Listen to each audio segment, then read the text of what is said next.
Breaking news, cartoon broadcast is brutally honest. Let's start the show. President Trump is doing it again.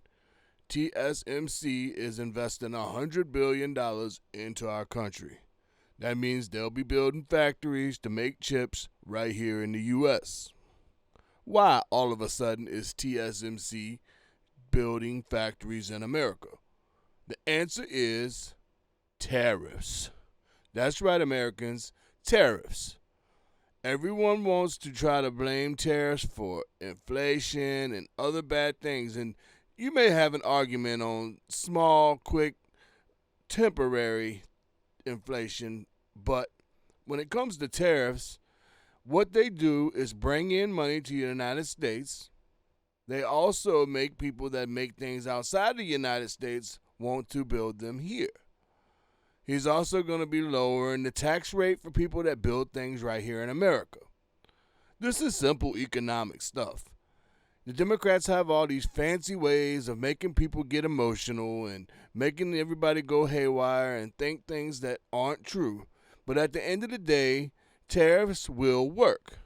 As Americans, we just need to stand strong and wait for all these things to benefit us.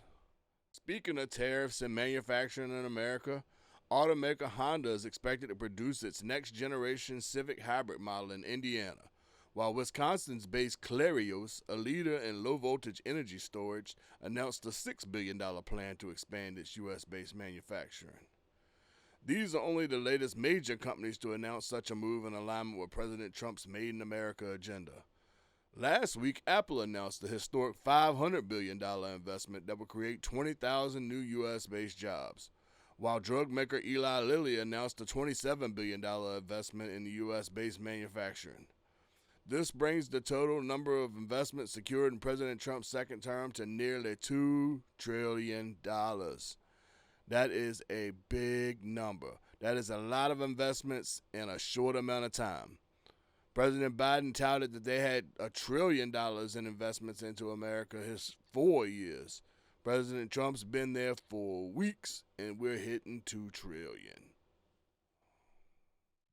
In other news, there was a big victory for small businesses today. The U.S. Department of Treasury suspended enforcement of the Biden-era beneficial ownership information reporting requirements for U.S. citizens. This is a big win for small businesses faced with burdensome reporting requirements that increase costs and lower productivity.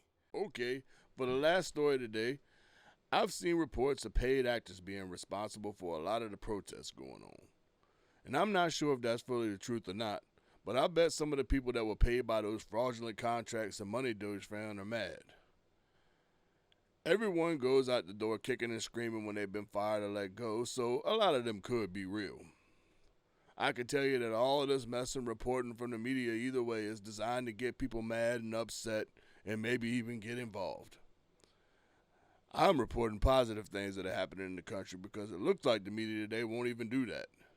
What kind of world do we live in where the news doesn't report on the president taking in billions of dollars in investments or ending programs that unequivocally hurt small businesses?